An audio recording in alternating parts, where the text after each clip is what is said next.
ভালো, খুবই ভালো। আজকে তো একদম পুরো যে শোটা দেখে এখন বের হলাম, মানে একটাও সিট ছিল না। আমরা ফাইনালি জয়া যখন বললো যে সে দেখবে, সাথে তার গেস্ট ছিল, জয়ার জন্য কোনো টিকিট ম্যানেজ করা গেল না।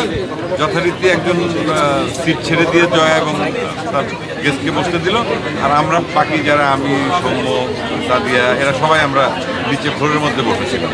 পুরোটা সিনেমা আমরা ফ্লোরে বসে দেখেছি। হ্যাঁ, এরকম ভিড় যেন সবার সিনেমাতেই হয়, সারা বাংলাদেশেই হয়, তাহলে পরে আমাদের অনেক। জয়াবু আছেন আপনার পাশে। জয়াবু, একটু জানতে চাই ম্যাম, এক্সপিরিয়েন্স শেয়ার করবেন আমাদের সাথে। আজকে দর্শকদের সাথে উৎসব দেখার এক্সপিরিয়েন্সটা জানতে চাই জয়াবু। আমি আসলে হলটা একেবারে ফুল বুক ছিল, তো আমিও একেবারে হুট করে এসেছি সিনেমা দেখবার জন্য। আমি প্রথমে কিছুক্ষণ দাঁড়িয়ে দেখলাম, তারপরে এক দর্শক আমাকে মানে জায়গা দিল যে আপনি বসুন। আমার খুব ভালো লাগছে যে উপচে পড়ছে দর্শক, খুব দেখছে এবং দর্শক রিলেট করতে পারছে।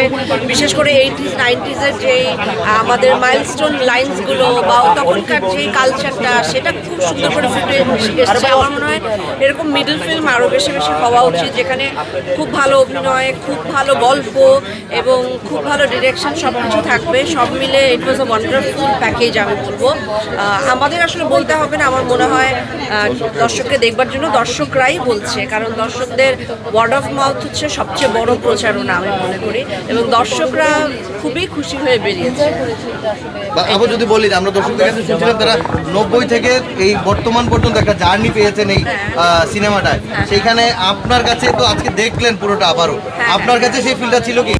মানে পুরোপুরি ছিল, একদম পুরোপুরি। কারণ আমি দেখছিলাম আমি, আমার পাশে একজন বসেছিলেন, উনি 80s দেখেছেন, 90s, উনি বলছেন যে এই আমার বাসার গেট এমন ছিল, আমি বিয়ের সময় এরকম গয়না পরেছিলাম।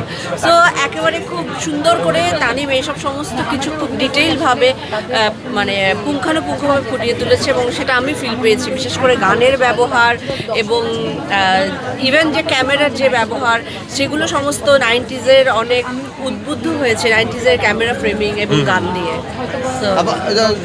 চন্দন ভাই, একজন দর্শক বলছিলেন যে এই সিনেমাটা দেখার সবচেয়ে বড় কারণ হচ্ছে সময় গেলে সাধন হবে না। এই বিষয়টাকে বুঝতে হবে, তাহলে সিনেমা দেখতে আসতে হবে। কেউ রিভিল করতে জানে, দর্শকরাও। আপনার কাছে দর্শকদের প্রতি আহ্বানটা কি থাকবে?